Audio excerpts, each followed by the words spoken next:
Okay, so today we're going to be working with Ellie, teaching her the wait at a boundary or threshold behavior. This is a pretty simple behavior to teach, and it has a lot of uses. I know that Ellie, sometimes she hasn't recently, but in the past has dashed through doors, especially we know she loves her balls. She'll dash past us to get the ball. So this is a great way to prevent this by teaching her wait at a boundary or threshold.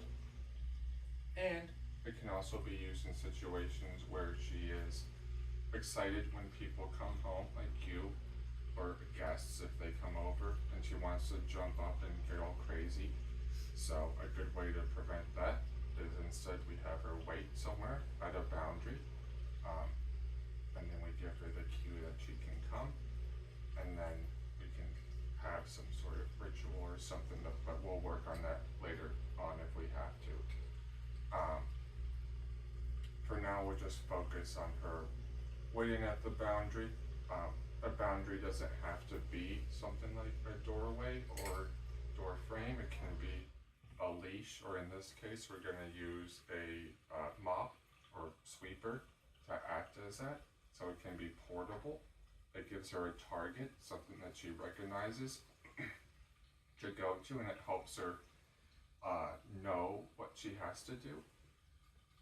So that's why we're going to work with this. It will help generalize other behaviors. If you do want to move it to a doorway or a specific area, this would be a great starting place to do that.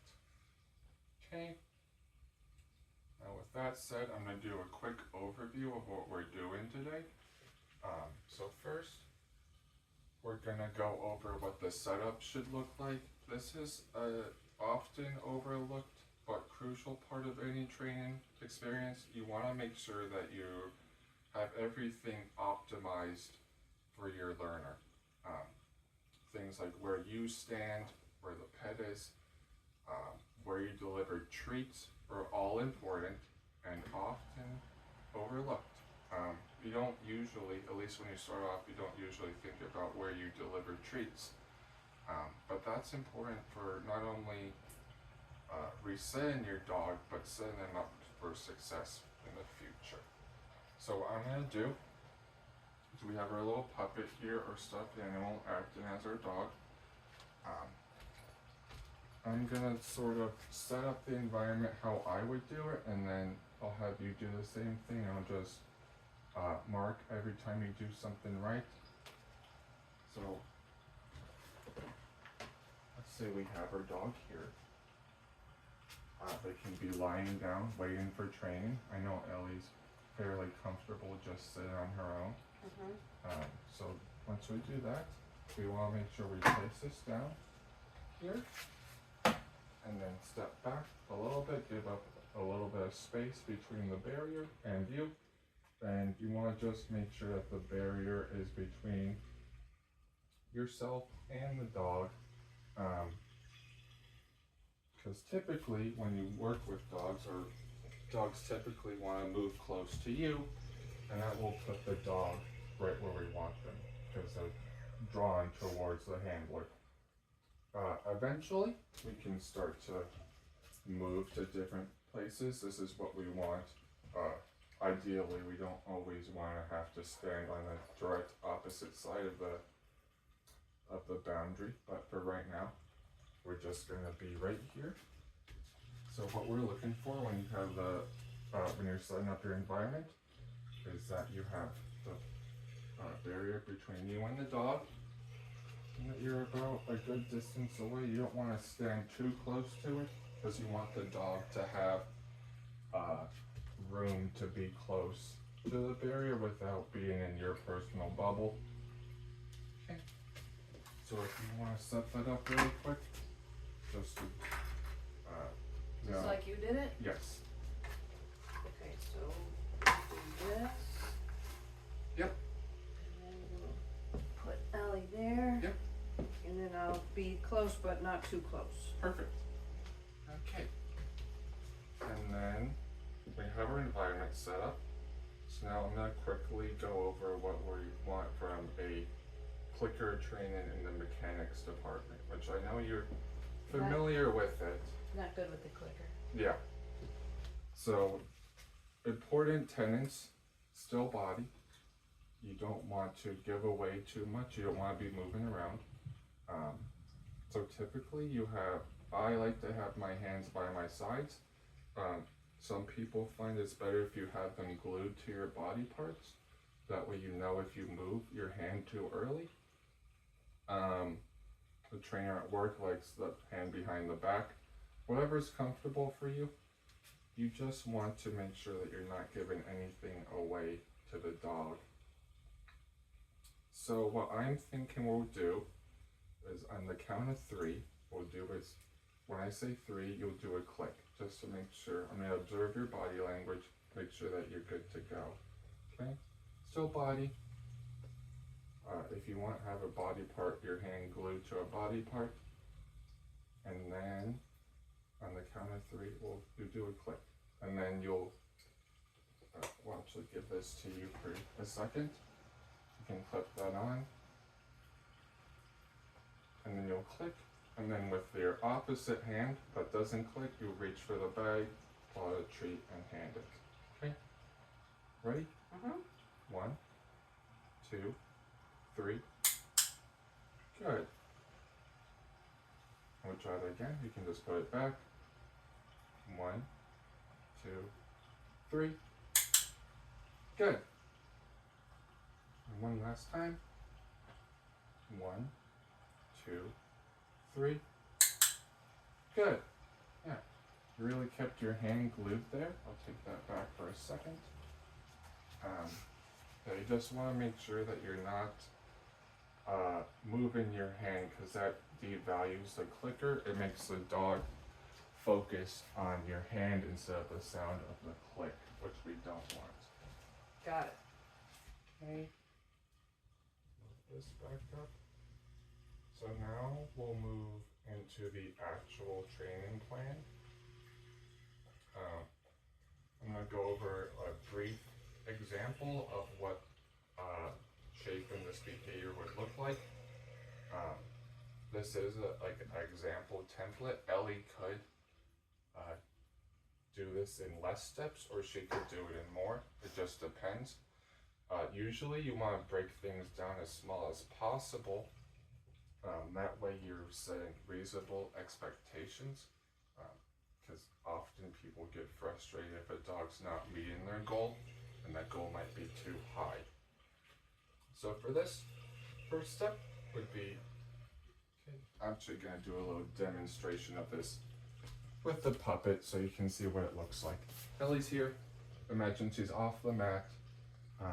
So first thing could be she takes a step towards here. Willow. Single step. That'll be a click. And then a treat. Treat. And then it's important for this, I didn't mention it earlier, so we're actually going to give out 2 treats. So when she meets the criteria, it's a click and treat. And then separate treat. We're not going to click for this one. Separate treat, toss behind to reset. Oh, okay, I got that. Yeah, I'm gonna move over here just to make sure I'm in camera. Yeah. Got it. And this is to keep reinforcement high and to reset the dog, because we want them to come back up to do the behavior again. Because if you just give the treat here, they're probably just gonna stay there. So single step, click, treat, separate treat, toss behind, pet walks over, gets the treat, comes back, click again, treat, toss behind, is the general flow of this. Okay. So then we did the first step, which is a single step. Dog takes a single step towards it. And then maybe they take a couple steps. That will be another click, treat, toss.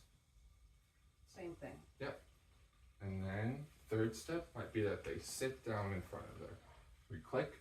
Without me saying so? Oh, sorry, I skipped ahead. It would be stand in front of here. Okay. we'll get to sit next. Okay. Stand, treat, toss back, and then we'll get to the sit. So it might take a couple tries. If Ellie doesn't get it eventually, we can try cueing the sit and then phasing the cue out. But we want to see if she'll get it on her own first. No, so no hand gesture or vocal, Not yet. We want to see what Okay. she does. because I'm gonna want to do it. Mm-hmm. But we want to promote her for thinking. Okay. So, yeah, if she doesn't do it, we'll try it a couple times, see what she does. We don't want to stand there and just stare at each other. Right. So, What if she comes over? then we can reset. Just throw the treat. We can do like a hand target or have her do something else. Oh, Or, okay. or we can toss a treat behind. You can also position yourself closer, so that would probably be too far if she was right here. Right. Okay. That Um, sounds good. So now the next step after that would be, say she's here, she's sitting. It's kind of hard to see with the puppet. We want to see if she maintains that sit for a couple seconds. So then it'll be click, treat, and then toss behind. And see what she does. Yeah. She goes and gets it, comes back, sits down again. Now we want to see, okay, she's sitting reliably. Next step would be, how does she react to movement? What if I rock back, move my feet, like this? Mm-hmm. Or, if you don't want to do that, what if I like move around a Yeah. little bit? Kind of testing her. Yeah. And then eventually, say she does well with that. Treat, toss, She gets to come again. comes back, she sits down again. Now how does she do if I take a step back? And then, same thing, she comes back, we treat her. So generalizing. It's more like raising the criteria, Okay. where she's comfortable doing this, but I want her to be able to do it, better, I guess would be the word. Generalizing would be, doing this in a different location. Oh, yeah, Or, okay. That's right. Or if I'm sitting down on the couch or something. That's generalization. This is just, like I said, raising criteria. Okay, and then Ellie, she's pretty smart. So she's probably gonna do multiple steps at once. Because I had step one as being a single step, but she might come up here. Yeah. So that would still only be one click. Even if she sits down, that's still one click. We're not clicking multiple times for her doing multiple steps. Okay. Okay. Any questions? No. Well, I'll have questions maybe when she doesn't do it like you said, Yeah, a lot of which she probably won't. a lot of it is dependent on what she does. I think we'll probably move into a live session with her. I'll Oh. go grab her really quick. Do you want to pause? Or just leave it? We'll just leave it running, I guess. Okay. If it takes a while, I'll go grab her. Yeah. Or go pause it, I mean. Go get her.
So if you want to pick up the broom,